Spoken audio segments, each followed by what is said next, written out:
Mr. Chairman, ranking members and congressmen, thank you. I'm happy to be here. This is an important issue and I'm grateful for your time. My name is David Charles Grusch. I was an intelligence officer for 14 years, both in the U.S. Air Force, both active duty, Air National Guard, and Reserve, at the rank of major, and most recently from 2021 to 2023, at the National Geospatial Intelligence Agency, NGA, at the GS-15 civilian level, which is the military equivalent of a full bird colonel. I was my agency's co-lead in unidentified anomalous phenomena and transmedium object analysis, as well as reporting to the UAP task force, UAPTF, and eventually, once it was established, the All-Domain Anomaly Resolution Office, AARO. I became a whistleblower through a PPD-19 urgent concern filing in May 2022 with the Intelligence Community Inspector General. Following concerning reports from multiple esteemed and credentialed current and former military and intelligence community individuals that the U.S. government is operating with secrecy above congressional oversight with regards to UAPs. My testimony is based on information I've been given by individuals with a long-standing track record of legitimacy and service to this country, many of whom also have shared compelling evidence in the form of photography, official documentation, and classified oral testimony to myself and my various colleagues. I have taken every step I can to corroborate this evidence over a period of 4 years while I was with the UAP Task Force and do my due diligence on the individual sharing it. This is because of these steps, I believe strongly in the importance of bringing this information before you. I am driven by a commitment of both to truth and transparency, rooted in our inherent duty to uphold the United States Constitution and protect the American people. I'm asking Congress to hold our government to this standard and thoroughly investigate these claims. But as I stand here under oath now, I am speaking to the facts as I've been told them. In the U.S. Air Force, in my National Reconnaissance Office, NRO, reservist capacity, I was a member of the UAP Task Force from 2019 to 2021. I served at the NRO Operations Center on the Director's Briefing Staff, which included the coordination of the Presidential Daily Brief and supporting a variety of contingency operations, which I was the Reserve Intelligence Division Chief backup. In 2019, the UAP Task Force Director asked me to identify all special access programs and controlled access programs, also known as SAPs and CAPs, we needed to satisfy our congressionally mandated mission, and we were direct report at the time to the DepSecDef. At the time, due to my extensive executive level intelligence support duties, I was cleared to literally all relevant compartments and in a position of extreme trust, both in my military and civilian capacities. I was informed in the course of my official duties of a multi-decade UAP crash retrieval and reverse engineering program, to which I was denied access to those additional read-ons when I requested it.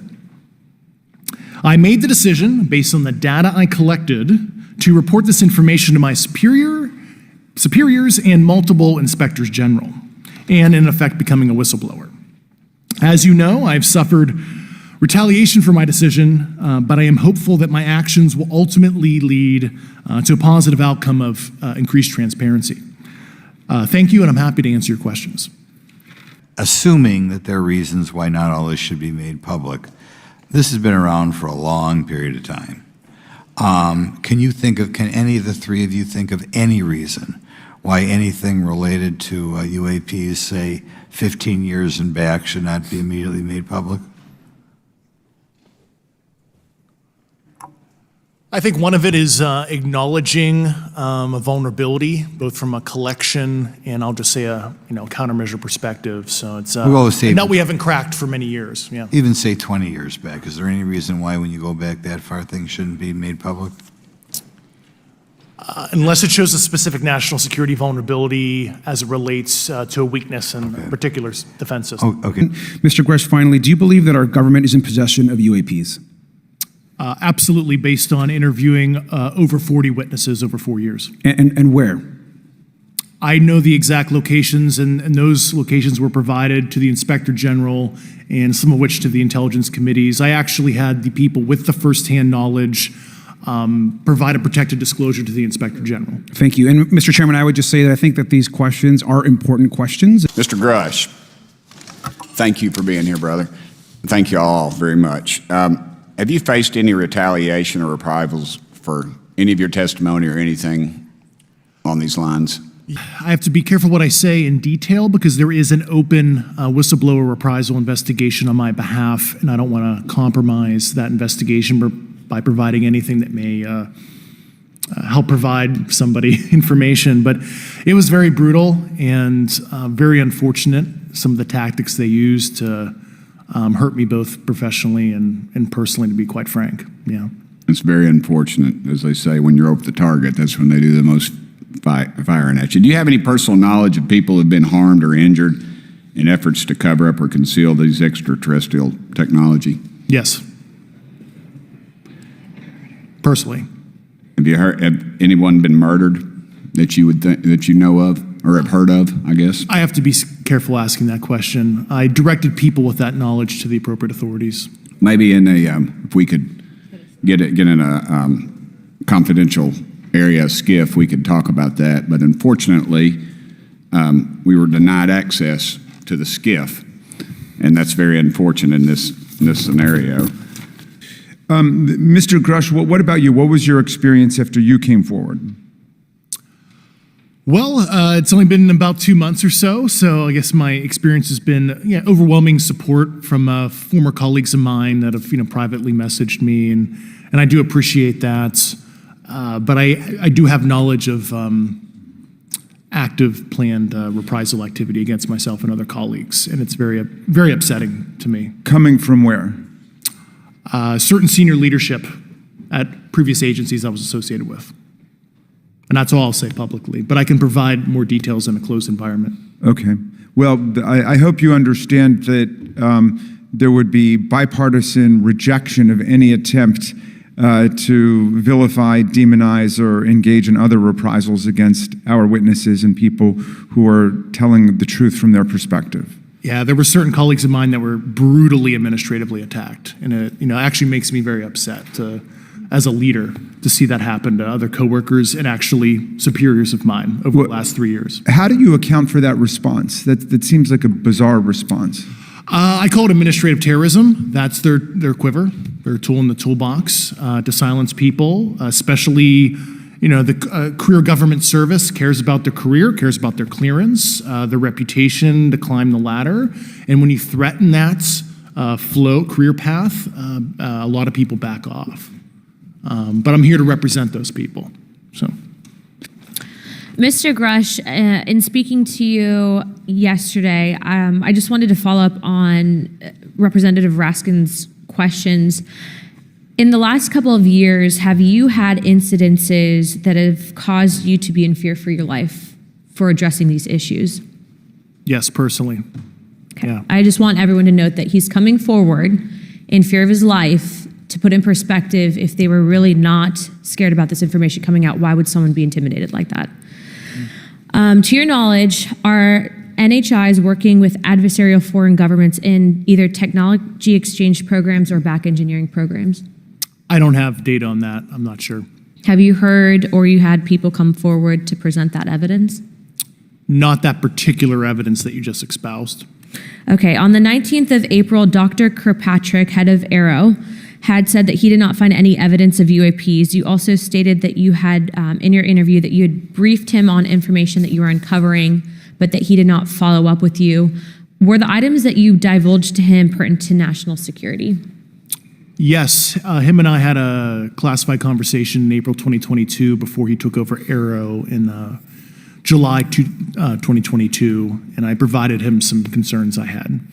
Do you know why he might not have followed up with you? Unfortunately, I cannot read his mind. I wish he did. I was happy to give sage counsel to him on where to look when he took the helm of Aero. Okay, and then my last question for you before I move to Mr. Graves is you received prior approval from the Defense Department to speak on certain issues, correct? Correct, through DOPSR, DoD Pre-Publication and Security Review, and I just want to remind the public, they're just looking from a security perspective. These are my own personal views and opinions, not the department's. Okay, I'm asking that though mainly because I think that there are many people that would like to discredit you. So it does bring a certain amount of credibility to your testimony. I'm required by law to do that as a former intelligence officer, or I go to jail for revealing classified information. Yeah, we don't want you to go to jail. Mr. Grusch, as a result of your previous government work, have you met with people with direct knowledge or have direct knowledge yourself of non-human origin craft? Yes, I personally interviewed those individuals. Mr. Grusch, as a result of your previous government work, have you met with people with direct knowledge or have direct knowledge yourself about ATs, advanced technologies that the U.S. government has? Based on conventional advanced tech, I was briefed to the preponderance of the Defense Department's both space and aerospace compartmented programs, yeah. Do you have knowledge or do you have reason to believe that there are programs in the advanced tech space that are unsanctioned? Yes, I do. Okay. Yeah. And when you say that they're above congressional oversight, what do you mean? Complicated question. So there's, some, I would call it abuse here. So congressional oversight of conventional special access programs. So I'll use Title 10, so DOD as an example, right? So 10 U.S. Code Section 119 discusses congressional oversight of SAPs, discusses the DepSecDef's ability to waive congressional reporting. However, the Gang of Eight is at least supposed to be notified if a waived or waive bigoted unacknowledged SAP is created, and that's public law. Well, so that how does, I don't want to cut you off, but how does a program like that get funded?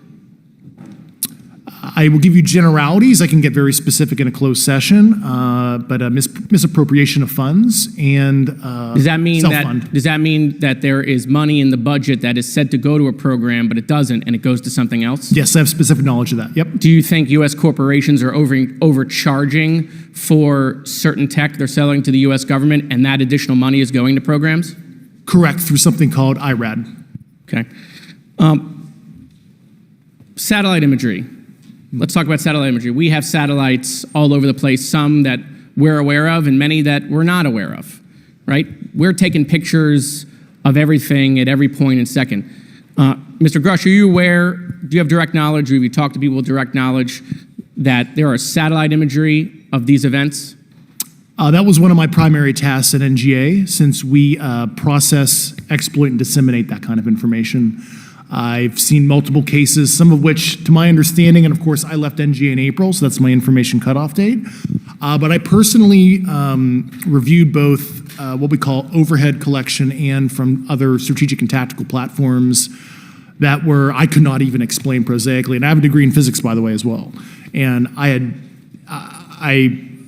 am aware that you guys have not seen these reports, unfortunately, and I don't know why. Do you have direct knowledge, or you've spoken to people with direct knowledge that this imagery applies to crash sites, crash imagery? I can't discuss that in an open session. Okay. Do you have any information that the U.S. government is involved in a disinformation campaign to deny the existence of certain UAPs? I can't go beyond what I've already stated publicly in my News Nation interview because it touches other sensitivities. Okay. Thank you, Mr. Chairman, and I thank our witnesses for being here today. Mr. Grusch, in your sworn testimony, you state that the United States government has retrieved supposedly extraterrestrial spacecraft and other UAP-related artifacts. You go so far as to state that the U.S. is in possession of, quote, non-human spacecraft, end quote, and that some of these artifacts have circulated with defense contractors. Several other former military and intelligence officials have come forward with similar allegations, albeit in non-public settings. However, Dr. Sean Kirkpatrick, the director of AARO, previously testified before Congress that there has been, and I quote, no credible evidence thus far of extraterrestrial activity or of, quote, off-world technology brought to the attention of the office. To your knowledge, is that statement correct? It's not accurate. I believe Dr. Kirkpatrick mentioned he had about 30 individuals that have come to Arrow thus far. A few of those individuals have also come to Arrow that I also interviewed, Okay. and I know what they provided Dr. Kirkpatrick and their team. Okay. I was able to evaluate Okay. that information. I need to go on. Sure. But my understanding that his statement is accurate, came from a direct quote. And this contradiction is a perfect example of why we need to inject transparency into our government. And for another example, look no further than the pitiful response to the Chinese spy balloon debacle earlier this year. You may remember the mass confusion that ensued when the balloon was first spotted over Montana, 4 days after it first entered U.S. airspace over Alaska. The Biden administration's initial inability to address the object grew into a continuous series of embarrassments. After news of the balloon reached the mainstream media, we were assured that the balloon posed no threat to our security. However, after the balloon was allowed to transit the entire continental United States, fighter jets were scrambled off the coast of South Carolina to shoot it down. This flip-flopping and obfuscation caused needless confusion, fear, and panic across the country. It's my hope, Mr. Chairman, that this sort of confusion will not be repeated. We should investigate the extent to which elements of our government possess or do not possess information that is of critical value to the American people. We owe it to the citizens of this nation to make sure that our government is transparent and accountable. We must make sure that our government provides answers, and Congress must do its duty to solicit those answers. With that, Mr. Chairman, I yield back. Thank you, Mr. Chairman. I'm going to direct this, I believe, to Mr. Grusch, but if any of you all feel like you need to jump in, just jump right in. We're good. Has the U.S. government become aware of actual evidence of extraterrestrial, otherwise unexplained forms of intelligence? And if so, when do you think this first occurred? I like to use the term non-human. I don't like to denote origin. Keeps the aperture open, both scientifically. Certainly, like I've discussed publicly previously, 1930s. Okay. Can you give me the names and titles of the people with direct firsthand knowledge and access to some of these crash retrieval programs, and maybe which facilities, military bases that the recovered material would be in? And I know a lot of Congress talked about we're going to go to Area 51, and there's nothing there anymore anyway. It's just, and we move like a glacier. And as soon as we announce it, I'm sure the moving vans would pull up, but please. I can't discuss that publicly, but I did provide that information both to the Intel committees and the Inspector General. And we could get that in the SCIF if we were allowed to get in a SCIF with you. Would that be probably what you would think? Sure, if you had the appropriate accesses, yeah. What special access programs cover this information, and how is it possible that they have evaded oversight for so long? I do know the names. Once again, I can't discuss that publicly and how they've evaded oversight. In a closed setting, I can tell you the specific tradecraft used. All right. When do you think those programs began, and who authorized them? I do know a lot of that information, but that's something I can't discuss publicly because of sensitivities. All right. If any of y'all want to jump in on any of this, you're more than welcome to. What level of security clearance is required to fully access these programs? Well, anybody who has... and I say that because myself, Representative Gates and Representative Luna were basically turned away at one point at Eglin. So please go right ahead. Certainly difference between member access and say somebody like me, but anybody who has a TSSCI clearance and meets the eligibility criteria, the access adjudicative authority should be able to grant you access. Mr. Burchett, if you'll yield, so just to put a fine point on that, there's nothing that you're aware of that's above special access program classification. It's a misnomer that there's anything actually above top secret. Executive Order 13526 delineates the classification levels. Right, but I draw a point on that because we can have access to those programs And so the notion that we're not being given that access sort of defies our typical muscle memory here in Congress. Thank you, Mr. Burchett. I'll yield back to you. Thank you, Mr. Gates. Along those lines, Title 10, you may not know this or not, but Title 10 and Title 50 authorization, they seem to say they're inefficient.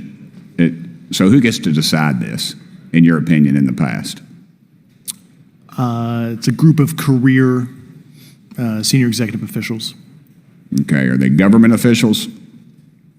both Or- in and out, Do what? both in and out of government, and that's about as far I as I got can you. go there. Yeah. All right, well, that leads to my next question.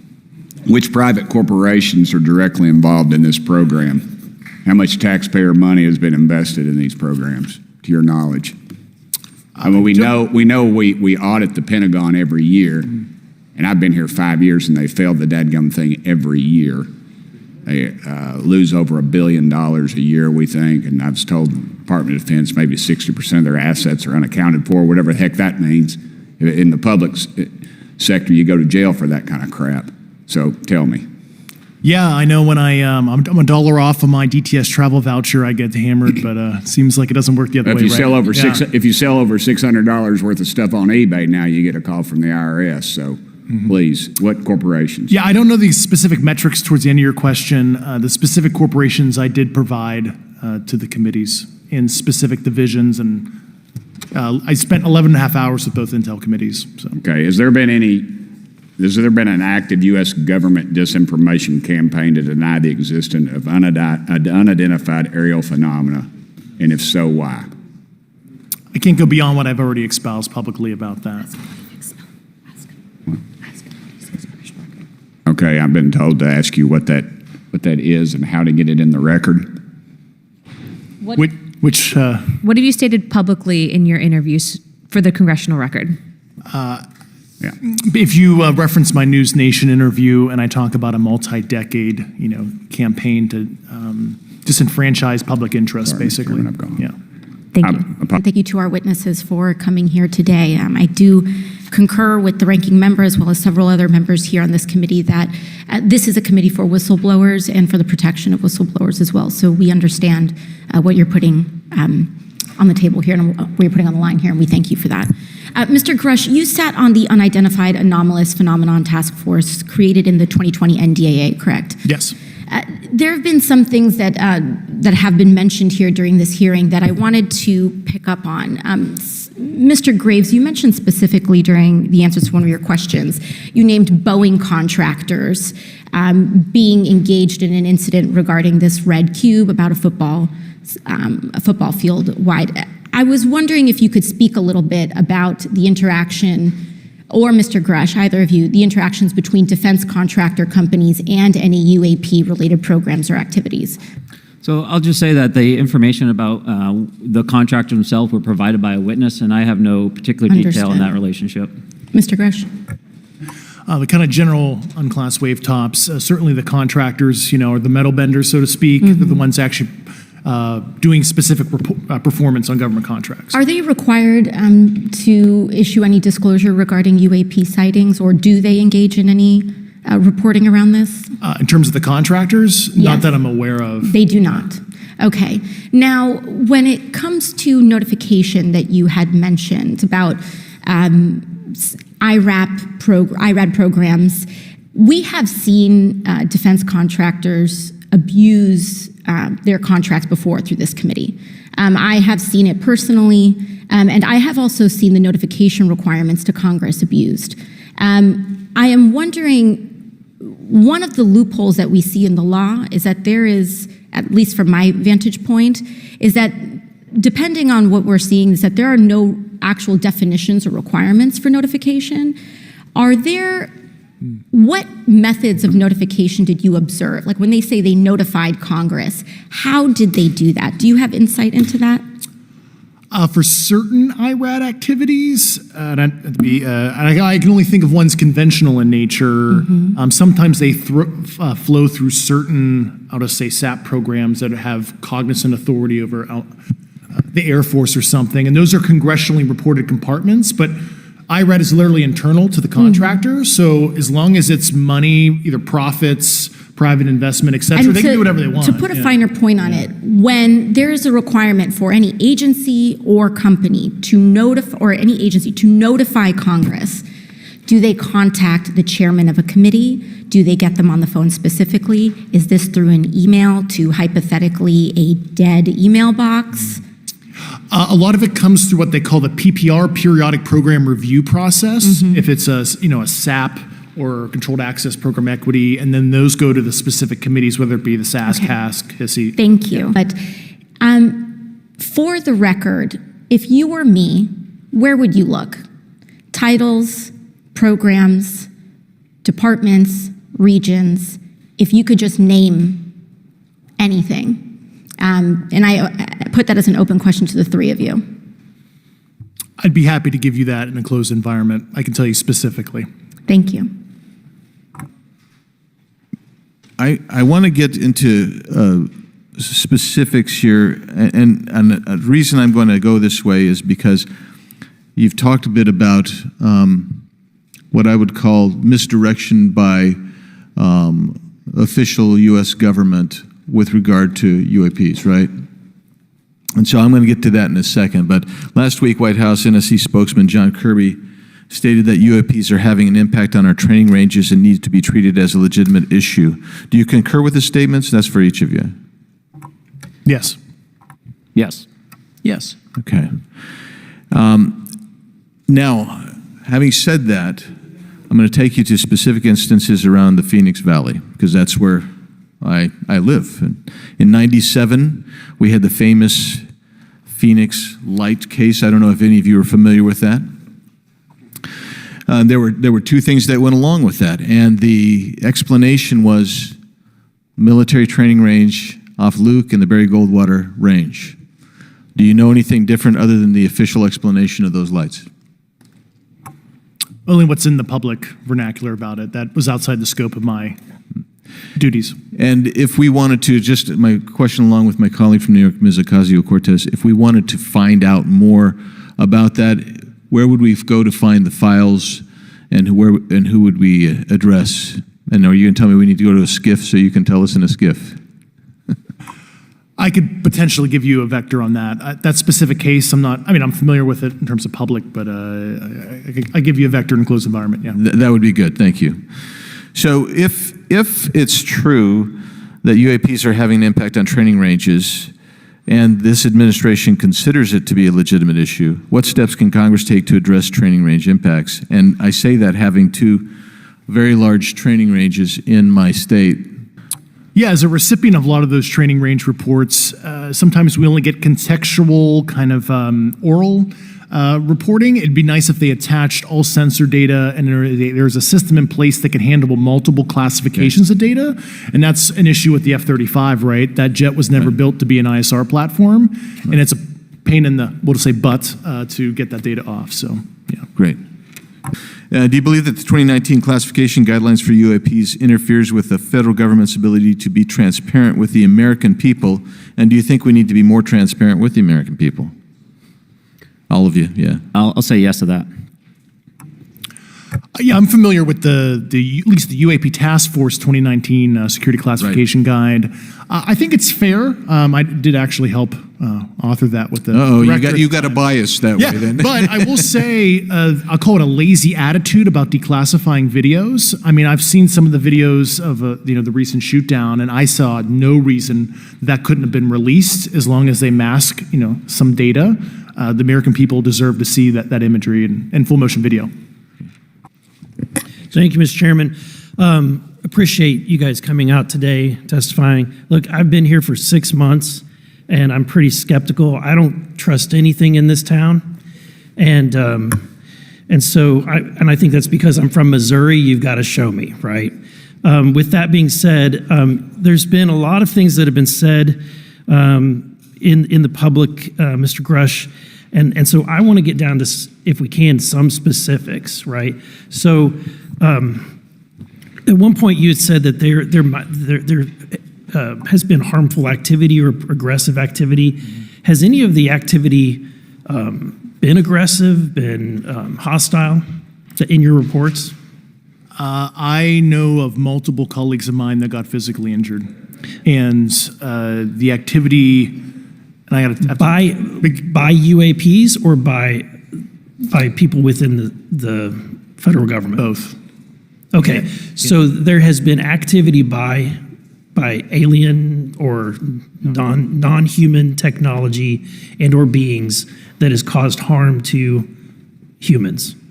I can't get into the specifics in an open environment, but at least the activity that I personally witnessed, and I have to be very careful here because they tell you never to acknowledge tradecraft, right? So what I personally witnessed myself and my wife was very disturbing. Okay. One of my constituents actually sent this next question, and I figured I'd ask it since I had the same thought. You've said that the U.S. has intact spacecraft. You said that the government has alien bodies or alien species. Have you seen the spacecraft? I have to be careful to describe what I've seen firsthand and not in this environment, but I could answer that question behind closed doors. Yeah. And have you seen any of the bodies? That's something I've not witnessed myself. Okay, and so with that being said, and the other statement that has been made that was intriguing to me it's intriguing because my view has been that we are billions of light years away from any other system. And the concept that an alien species that's technologically advanced enough to travel billions of light years gets here and somehow is incompetent enough to not survive Earth or crashes is something that I find a little bit far-fetched. And with that being said, you have mentioned that there's interdimensional potential. Could you expound on that? Yeah, to answer your first question, and I'm here as a fact witness and expert, but I will give you a theoretical framework, at least to work off, to kind of espouse crashes, regardless of your level of sentience, right? Planes crash, cars crash, and number of sorties, however high, a small percentage are going to end in mission failure, if you will, as we say in the Air Force. And then in terms of multidimensionality, that kind of thing, the framework that I'm familiar with, for example, is something called the holographic principle. It derives itself from general relativity and quantum mechanics, and that is, if you want to imagine a 3D object such as yourself casting a shadow onto a 2D surface, that's the holographic principle. So you can be quasi-projected from higher dimensional space to lower dimensional. It's a scientific trope that you can actually cross, literally, as far as I understand, but there's probably guys with PhDs that we could probably argue about that. But you have not seen any documentation that that's what's occurring? Only a theoretical framework discussion, yes. Okay. Okay. Occam's razor is that these aircraft, have they been identified that they are being produced by domestic, military and contractors? Is there any evidence that that's what's being recovered? Not to my knowledge, plus the recoveries predate a lot of our advanced programs that I previously am witting of. So, would it be safe to say that there could be a scenario today where you have an aircraft that crashes and because it's been involved in one program from one federal agency, but the agency that retrieves it is not aware of that program, and to them it appears alien in origin? I mean, that's a hypothetical situation. I'm not aware of any historical situation that would match that you described. So you're not aware, it has not happened that you're aware of? That I'm aware of. Thank you, Mr. Chairman. I yield back. It was stated explicitly to me by these test pilots that if you have a UAP experience, the best thing you can do for your career is forget it and not tell anyone. Because any type of reporting, either above the surface or below the surface, does have a perceived consequence to these people, and that is a culture we must change if we want to get to the truth. Mr. Chairman, I would observe that perhaps as we move forward from this hearing, there are some obvious next steps. Every person watching this knows that we need to meet with Mr. Grusch in a secure, compartmentalized facility so that we can get fulsome answers that do not put him in jeopardy and that give us the information we need. Second, I would suggest that the radar images that were collected of this formation of craft out of Eglin Air Force Base, and specifically the actual image taken by the actual flight crew that we can actually validate, be provided to the committee, subpoenaed if necessary, so that we're able to track how to get this type of reporting and analysis done in a more fulsome way. That would be my recommendation, humbly, as a guest here of the Fine Oversight Committee. I yield back. Thank you, Mr. Chairman, and good morning to our witnesses who are testifying today. I want to thank each of you for being here to discuss a topic of grave importance to our national security. Earlier this year, a Chinese spy balloon was shot down off the coast of my home state of South Carolina. Since the Roswell incident in 1947, many Americans have wondered about the dangers of unknown objects crisscrossing our skies. Whether these are UAPs or weather phenomena, advanced technology from American allied or enemy forces, or something more out of this world. So my first question, I have several questions, and if we can just be quick on these first two, I'm going to ask each of you the same question, and then I'll get to each of you individually. The first one, when you reported your experiences with a UAP, did any of you face any repercussions with your superiors, yes or no? No. No. I've actually never seen anything personally, believe it or not. So. All right.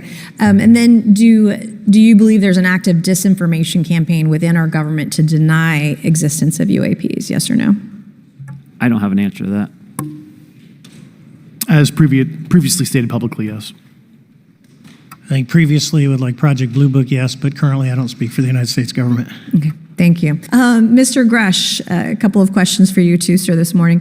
What percentage of UAPs do you feel are adequately investigated by the U.S. government, of the 5% that are reported? I can only speak for my personal leadership over at NGA. I tried to look at every report that came through that I could triage, so. Do you believe that officials at the highest levels of our national security apparatus have unlawfully withheld information from Congress and subverted our oversight authority? There are certain elected leaders that had more information that I'm not sure what they've shared with certain Gang of Eight members or et cetera, but certainly I would not be surprised. Okay. You've stated that the government is in possession of potentially non-human spacecraft. Based on your experience and extensive conversations with experts, do you believe our government has made contact with intelligent extraterrestrials? Something I can't discuss in public setting. Okay, I can't ask when you think this occurred. If you believe we have crashed craft, stated earlier, do we have the bodies of the pilots who piloted this craft? As I've stated publicly already in my News Nation interview, biologics came with some of these recoveries, yeah. Were they, I guess, human or non-human biologics? Non-human, and that was the assessment of people with direct knowledge on the program I talked to that are currently still on the program. And was this documentary evidence, this video, photos, eyewitness? Like, how would that be determined? The specific documentation I would have to talk to you in a skiff about. Gotcha. Yeah. Okay. So, and you may or may not be able to answer my last question, and maybe we get into a skiff at the next hearing that we have, but who in the government, either what agency, sub-agency, what contractors, who should be called into the next hearing about UAPs, either in a public setting or even in a private setting? And you probably can't name names, but what agencies or organizations, contractors, et cetera, do we need to call in to get these questions answered, whether it's about funding, what programs are happening, and what's out there? I can give you a specific cooperative and hostile witness list of specific individuals that were in those. And how soon can we get that list? I'm happy to provide that to you after the hearing. Super. Thank you. And I yield back. Thank you, Mr. Chairman, and thank you all for being here and the courage it took to come forward and again, the sacrifice that each of you have made. I serve on the National Security Subcommittee for the Financial Services Committee, so I really want to stay in the national security lane, if I may.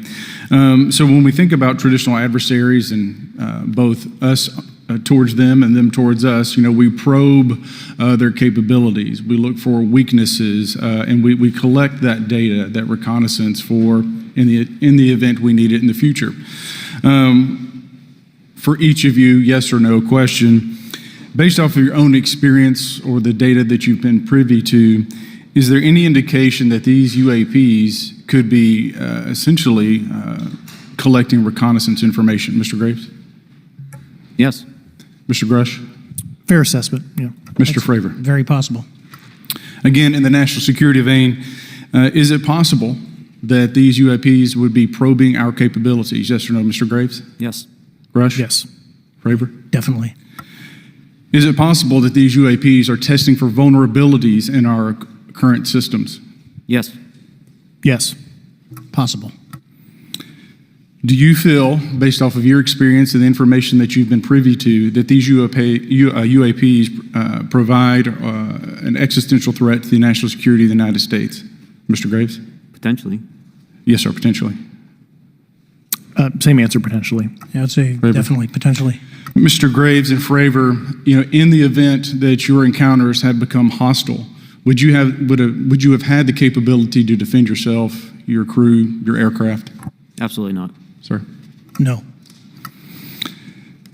Is based off of the information that you've been privy to, is there any indication that these UAPs are interested in our nuclear technology and capabilities? Yes. By external observation, sure, that could be a fair assessment, yeah. Yes. Is there any indication that the Department of Energy is involved in UAP data collection and housing? I don't have an answer. I can't confirm or deny that in a public setting. And No. could you do it in a secure setting? Yes. Mr. Fravor? No, I don't know. Mr. Chairman, I think I'm the last member to go, but there clearly is a threat to the national security of the United States of America. As members of Congress, we have a responsibility to maintain oversight and be aware of these activities so that, if appropriate, we take action. I would encourage the chairman to demand that we have any and all, but in particular Mr. Grusch, talk to us in a skiff. And if that access is denied, I will personally volunteer to initiate the Holman Rule against any personnel or any program or any agency that denies access to Congress. Mr. Grusch, I might have asked this before, but I want to make sure. Do you have any personal knowledge of someone who's possibly been injured working on legacy UAP reverse engineering? Yes. Okay. How were they injured?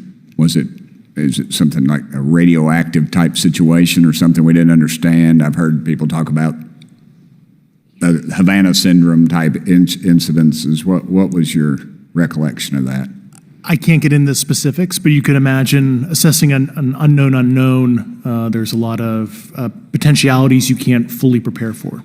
How do you think we ought to handle UAP whistleblower complaints like yours in the future? Yeah, there was some issue with mine. So, PPD-19 process, it goes to the Intel committees, either through PPD-19 or ICD-120. There's not a good way for the Intelligence Community Inspector General to provide that to other committees. And I asked my information to be sent to the House and Senate Armed Services Committee because there are Title X equities at play, but there was no smooth process to do so. Yeah. It's a trash can. Are you aware of any individuals that are participating in reverse engineering programs for non-terrestrial craft? Personally, yes. Do you know any that would be willing to testify if there were protections for them? Certainly closed door and assurances that breaking their NDA, they're not going to get administratively punished for so. Yeah. I yield, Mr. Chairman. Chairman, I'd like to submit for the record an article by News Nation, and it follows Mr. Grusch's full interview for the record. Without objection. Thank you. Mr. Grusch, why is it that you refer to the phenomenon as non-human intelligence? Why deviate from the basis of extraterrestrial life? I think the phenomenon is very complex, and I like to leave an open mind analytically to specific origin.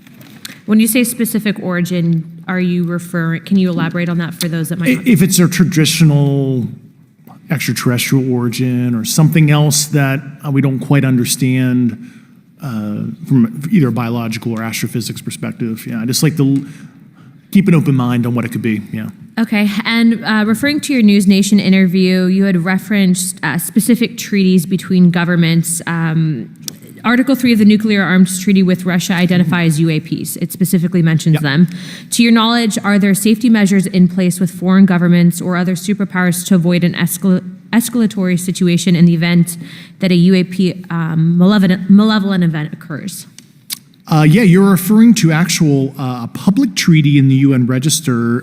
It's funny you mentioned that. The Agreement on Measures to Reduce the Risk of Outbreak of Nuclear War, signed in 1971. Unclassified treaty, publicly available. And if you cite the George Washington University National Security Archives, you will find the declassified in 2013 specific provisions in the specific red line flash message traffic with the specific codes pursuant to Article 3 and Article, also Situation 2, which is in the previously classified NSA archive. What I would recommend, and I tried to get access, but I got a wall of silence at the White House, was those specific incidents when those message traffic was used. I think some scholarship on that would open the door to a further investigation using those publicly available information. Thank you. And then my last question with 51 seconds remaining. You mentioned white-collar crimes potentially being taking place in regards to a cover-up. Can you please elaborate? I have concerns based on the interviews I conducted under my official duties of potential violations of the Federal Acquisition Regulations, the FAR. Thank you very much, Chairman. I yield the remainder of my time. Mr. Grusch, you've been able to answer in great detail on certain questions, and then other things you say you're not able to respond to. Can you just explain where you're drawing the line and what's the basis for that? Yeah, based on my DOPSR security review and what they've determined that is unclassified. I see. So you're answering any questions that just call upon your knowledge of unclassified questions, but anything that relates to classified matters you're not commenting on in this context. In an open session, but happy to participate in a closed session at the right level, Okay. Thank you, Mr. Chairman. This is for all three of y'all, starting with Mr. Graves. Why did you come forward on this issue? I came forward because I felt that my colleagues did not have a way to mitigate this safety threat, and I wanted to help them. I was trained as an aviation safety officer by the Navy, and this it just felt right. I felt like I had to help the folks that were still flying and dealing with this. Mr. Grusch? Purely a sense of duty. My first sworn oath when I was a cadet 18 years ago, and I still uphold that even out of the uniform. Commander? I was pestered by a friend, and I asked why, and he said, "You're the one person that they can't discredit, and you'll add credibility to the New York Times article." And so after about 6 times, I said, okay. Honest. Yeah. This town isn't made, unfortunately, by people like y'all. We thank y'all. And I do want to also thank the people in the audience and the people that are watching this that can't be, people all over the world that have kept this issue alive. You've endured criticism and derogatory remarks, and we're trying to get to the bottom of it. And so God bless y'all. Thank y'all so much. We really appreciate you guys and gals.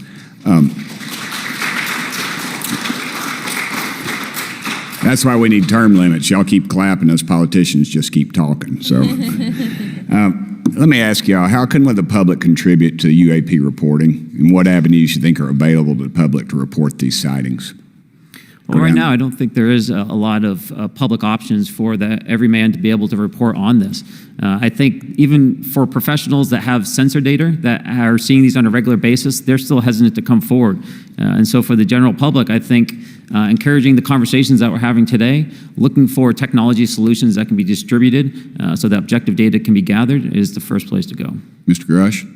I'll just touch on the whistleblower side of it. I do encourage, current and former military, intelligence community, and industry contractors to come forward in a legal way, either through the IC or DoD or whatever the cognizant IGs are, to lead, join me in this. discussion. Thank you all, and I want to thank everybody. We made history today. Mr. Chairman, I yield. Thank you much, Mr. Garcia. Thank you. I know now we're going to be making some closing remarks, and so I just wanted to say a few things. First, to our witnesses, I want to thank all of you for being here with us today. I know that it takes a lot of courage. You're telling really important information to this committee, and I just want to thank you also for all three of you, your service to our country. I also want to just note that today's hearing was both important but also serious, and I want to thank our subcommittee chairman, Mr. Grothman, I think for running a very fair and substantive hearing. I do want to thank the committee staff on both sides for the amount of work that it took to put this hearing in place, and certainly to all the members that have been involved in this issue prior to the hearing.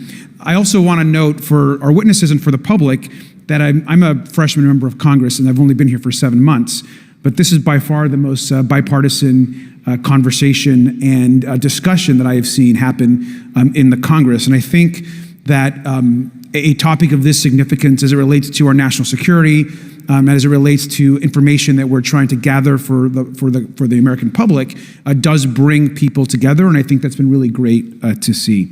I think it's also important to note for the public, today in our hearing, we had on our side also both our full ranking member, which is Mr. Raskin, and our vice ranking member, which is Ms. Ocasio-Cortez, both here at our hearing. I think it shows the importance and seriousness that our side of the aisle is taking to this important hearing, but also to the broader issue as it relates to working with our Republican counterparts on this committee. I want to additionally add that I think it's really important that we have and continue these discussions and these hearings.